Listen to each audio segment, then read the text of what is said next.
इस ज़मीन पे हजरत आदम अलैहिस्सलाम के तकरीबन 1000 साल बाद अल्लाह ने इराक की जमीन राफ्तेन का इंतखाब किया और वहाँ अपने बंदे यशकुर बिन लामिक को नबी बना के भेजा, जिनको मुख्तलिफ अलकाब से आज भी जमाना याद करता है। कोई अल्लाह के उस नबी को अब्दुल गफ्फार कहता है, तो कोई अब्दुल जब्बार, तो कोई इलियास, तो कोई कश्ती वाला नबी और कोई नूह नजीउल्लाह कह के बुलाता रहता है। हजरत नूह अलैहिस्सलाम हजरत इदरीस अलैहिस्सलाम के परपोते हैं और हजरत आदम अलैहिस्सलाम की 10वीं पुश्त में से हैं। वो कौम उस वक्त दुनिया की बदतरीन कौम थी। वहाँ जुल्म करना, नफसानी ख्वाहिशात पर फख्र करना, बुतों और शैतानों की पूजा करना आम था। अल्लाह के नबी हजरत नूह अलैहिस्सलाम बचपन से ही उनको बार बार समझाते रहते थे कि इस कायनात का मालिक एक अल्लाह है जिसने हर एक चीज को पैदा किया। नूह अलैहिस्सलाम जब अल्लाह के दीन की तबलीग करते थे तो उनकी कौम उनको इतने पत्थर मारती थी कि वो पत्थरों में ढक जाते थे। तारीख ने लिखा तकरीबन 950 साल तक आप तबलीग करते रहे, बार बार पत्थर खाते रहे, लेकिन अफसोस सिवाय चंद गरीब और मिसाकीन के कोई भी आप पर ईमान न लाया। आप अपनी उम्मत के लिए इतना रोए, इतना गिरिया किया कि आपका नाम ही नूह पड़ गया। बस इतने में अल्लाह अपने नबी पर वही करता है कि ऐ नूह, अब ये तेरी कौम हिदायत नहीं पाएगी। नूह अलैहिस्सलाम रो के अल्लाह की दरबार में फरियाद करते हैं कि ऐ अल्लाह, ये इंसान जुल्म करने को मजाक समझते हैं, एक दूसरे के ख्याल करने को, मदद करने को बुज़दिली समझते हैं, तेरी इबादत से मुंह मोड़ते हैं। ऐ अल्लाह, इस मेरी कौम को नीज़ तो नाबूद फरमा। जैसे ही नूह अलैहिस्सलाम ने ये बद्दुआ की तो अल्लाह ने पैगाम भिजवाया, ऐ नूह, एक कश्ती तैयार कर, अन करीब तेरी ये जालिम कौम नीज़ तो नाबूद हो जाएगी। बस अल्लाह वही के जरिए अपने नबी को बताते गए और अल्लाह के नबी नूह अलैहिस्सलाम वो कश्ती बनाते गए। जैसे कि नूह अलैहिस्सलाम एक पहाड़ पे रहते थे तो ना वहाँ समंदर था, न दरिया, न दरख्त थे। बिलाखिर अल्लाह के नबी नूह ने दरख्त उगाए और उसकी लकड़ी से कश्ती को बनाना शुरू किया।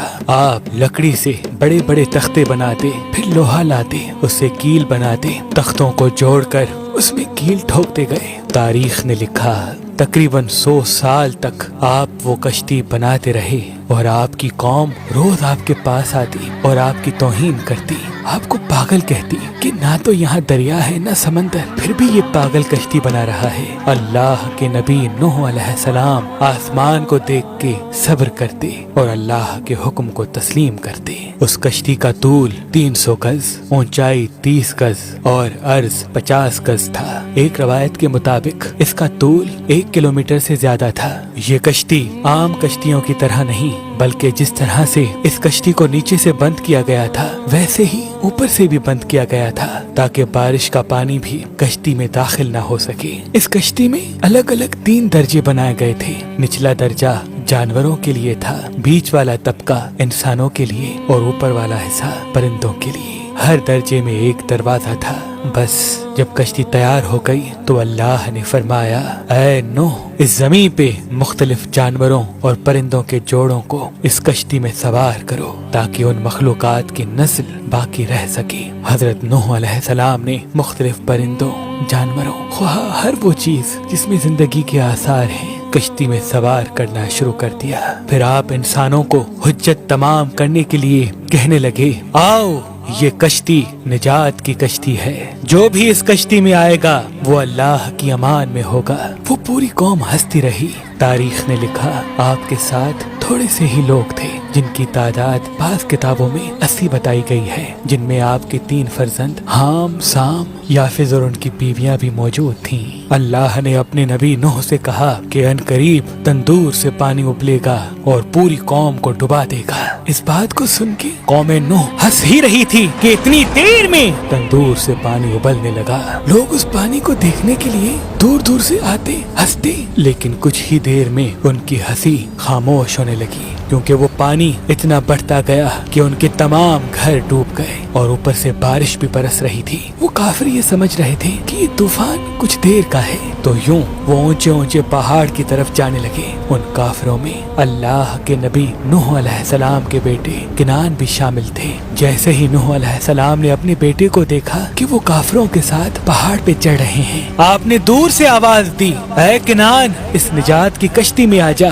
तो किनान और उसकी माँ बोली, हम थोड़ी ही देर में पहाड़ की चोटी पे पहुँच जाएंगे और पानी वहाँ तक थोड़ी आएगा। बस वो पानी इतना बढ़ता गया कि कहीं भी ना कोई पहाड़ नजर आ रहा था, ना कोई दरख्त नजर आ रहा था। बस वो ही बचे जो अल्लाह के नबी नूह अलैहिस्सलाम की कश्ती में सवार थे।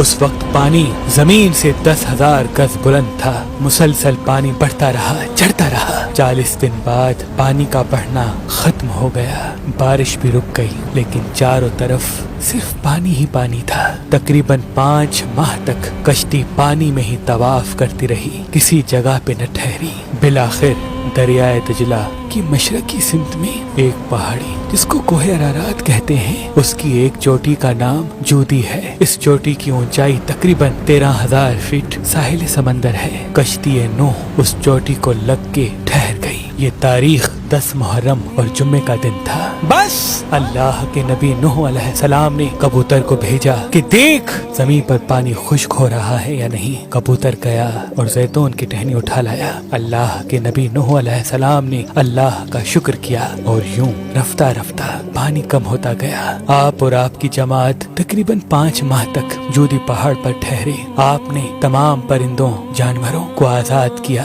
उस पहाड़ी पे अल्लाह का शुक्र करते रहे, जिक्र करते रहे, दुनिया को फिर से आबाद करने की सोच में मगन रहे। तारीख ने लिखा, आपके एक बेटे साम जिससे अरबी नस्ल चली, दूसरे बेटे हाम जिनसे सूडानी नस्ल चली, और याफ्त जिनसे तुर्की नस्ल चली, और यूं आप और आपकी औलाद ने दुनिया को फिर से आबाद करने का फैसला कर लिया। तकरीबन तूफान के 60 साल बाद अल्लाह के नबी नूह अलैहिस्सलाम इस फानी जहान से दारुल बका की तरफ कूच कर गए। अल्लाह ने फरमाया कि कश्ती नूह को हम आने वाली नस्लों के लिए इबरत का निशान ठहराएंगे। तहकीक करने वालों ने बताया कि कश्ती नूह अलैहिस्सलाम की बाकियात मशरकी तुर्की में वाक़े कोहे अरारात पर मिली हैं। ये कश्ती वैसे ही है जैसी अल्लाह के नबी नूह अलैहिस्सलाम ने बनाई थी।